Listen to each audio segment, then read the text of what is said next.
Olá, eu sou Fabrício Reis, sócio fundador do Reis e Lima Advocacia. Nosso escritório atua de forma especializada nas áreas de direito do trabalho, direito previdenciário e direito civil.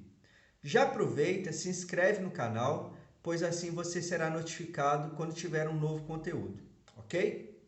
O nosso tema hoje é requisitos do auxílio-doença. O que o segurado deve comprovar junto ao INSS para ter sucesso e conseguir receber o benefício por incapacidade temporária? Os requisitos do auxílio-doença ou auxílio por incapacidade temporária estão previstos lá no artigo 59 da Lei 8.213 de 91, que apresenta 3 requisitos obrigatórios que devem ser preenchidos de forma cumulativa pelo segurado para que ele tenha a concessão do benefício. Quais que são esses requisitos? Carência, qualidade de segurado e incapacidade para o trabalho. Nesse vídeo eu vou te explicar de forma separada e detalhadamente quais são esses requisitos. Vamos iniciar pela carência, que é o número mínimo de contribuições mensais que o segurado precisa ter para fazer jus ao benefício. Em regra, a carência para concessão do auxílio-doença corresponde a 12 contribuições mensais. No caso do segurado especial, o trabalhador rural, são exigidos 12 meses de atividade rurícola ou pesqueira ou em regime de economia familiar ou de subsistência. Em algumas situações, no entanto, existe uma exceção, que dispensam qualquer carência, podendo o benefício ser concedido de plano, com apenas um dia de trabalho, por exemplo. Isso ocorre nos casos de incapacidade que decorrem de acidente de trabalho ou acidente de qualquer natureza, doença profissional, doença do trabalho, moléstias ou doenças graves listadas em ato regulamentar.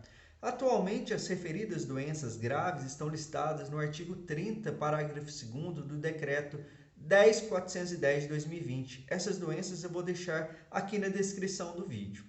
Outro requisito é a qualidade de segurado, que podemos também falar segurado ou pessoa com qualidade de segurado, que é o termo usado para se referir a todos aqueles que contribuem para o INSS e que, portanto, têm direito à cobertura previdenciária.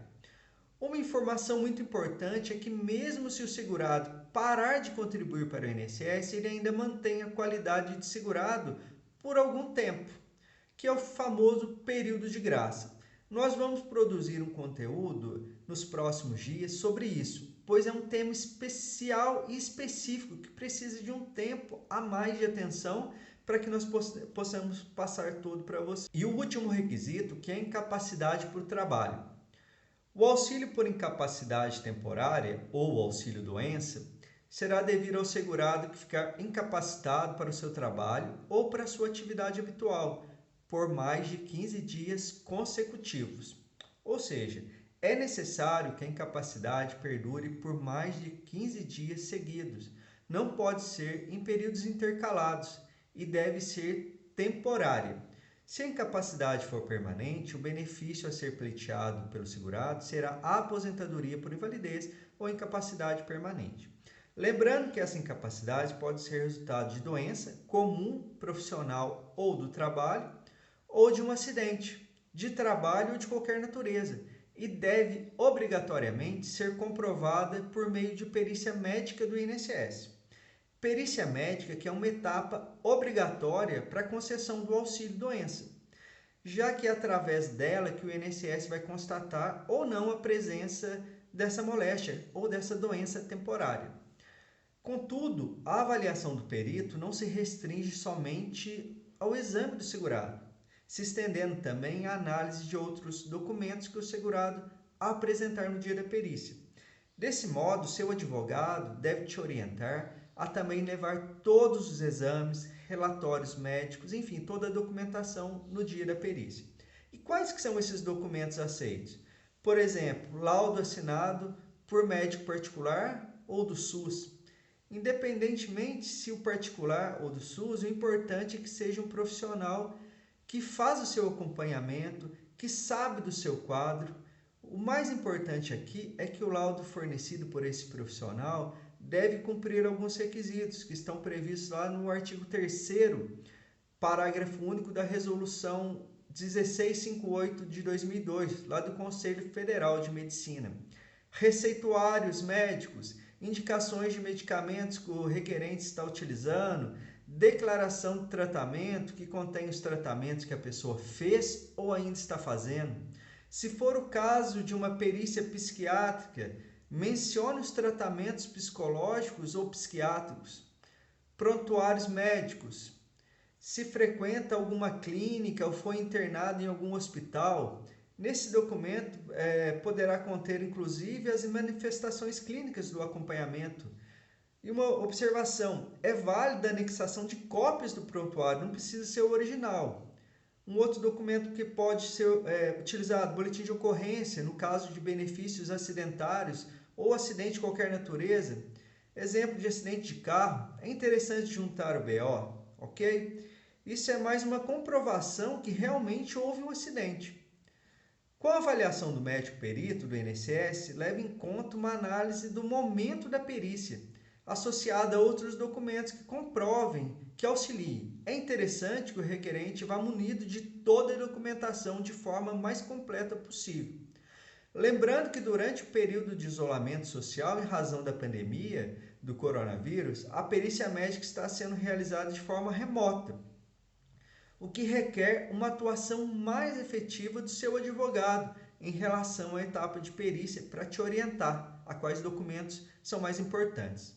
Mas e se mesmo cumprindo todas essas etapas, juntando todos esses documentos e seguindo todas as orientações, se o INSS vier a negar o auxílio-doença, o que você pode fazer? Em geral, o motivo do INSS negar a concessão do auxílio-doença é porque constatou que aquele segurado não preencheu cumulativamente os requisitos obrigatórios, a carência, a qualidade de segurado ou a incapacidade para o trabalho. Ou seja, se o segurado deixou de cumprir apenas um desses requisitos, tal situação já justifica a negativa do benefício. Em se tratando de auxílio-doença, o mais comum é que a negativa se dê em razão da não constatação da incapacidade temporária no momento da perícia. Por isso é tão importante que o periciado apresente toda a documentação que eu mencionei anteriormente, para facilitar ao máximo a entrega de um laudo positivo para você.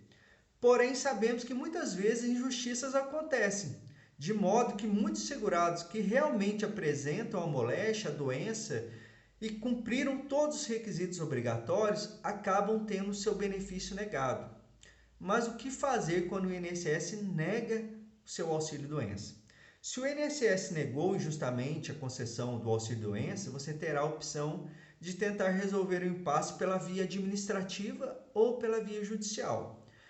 Na via administrativa, primeiro existe a possibilidade de se protocolar um pedido de reconsideração do INSS, que tem como objetivo solicitar uma nova perícia médica, que pode ou não ser realizada pelo profissional anterior. Sim, há a chance do mesmo médico que fez a sua perícia fazer a nova perícia. Se você não possuir interesse em utilizar-se da opção anterior, você pode ingressar diretamente com um recurso administrativo, apresentando de forma detalhada, inclusive anexando laudos e documentos, os motivos pelos quais o órgão deve aceitar o pedido e conceder agora o benefício nesse momento. O prazo de ambos os protocolos, pedido de reconsideração e recurso administrativo, é de 30 dias a contar da data que você teve ciência da resposta negativa. A vantagem da via administrativa é que não exige pagamento de custas pelo segurado, porém o procedimento costuma ser demorado e muitas vezes o pedido acaba sendo negado no final, o que faz com que muitos segurados façam a opção por resolver a questão judicialmente. E na via judicial, caso você faça a opção por essa via, a ação para a concessão do auxílio-doença, o segurado será avaliado por um perito médico judicial, que se trata de um profissional devidamente habilitado e especialista na patologia em questão, diferente do que ocorre na perícia do INSS, que é realizada por um profissional generalista. Nessa ação, caso seja proferida uma sentença favorável ao segurado, além de receber o auxílio-doença, a partir daquele momento você também fará jus ao valor retroativo à data do requerimento administrativo do benefício junto ao INSS. Concluindo, diante da negativa do INSS em conceder o auxílio-doença, o auxílio por incapacidade temporária, o ideal é que você procure um advogado previdencialista de sua confiança para que ele te explique de forma clara e detalhada quais são as possibilidades existentes para reverter essa situação. O pedido de reconsideração e o recurso administrativo do INSS são sim uma possibilidade viável e que às vezes garante a concessão do benefício sem que haja necessidade de ajuizar uma demanda judicial. Contudo, infelizmente, percebemos que na prática a via administrativa não costuma ser eficaz nesses casos, de modo que uma ação judicial acaba se mostrando a melhor opção para efetivamente obter o benefício. Se gostou do conteúdo, já compartilha com seus conhecidos, com quem você talvez esteja precisando, se inscreve no canal e ative o sininho, pois semanalmente, quando publicarmos algum conteúdo, você será notificado. Ok? Até mais!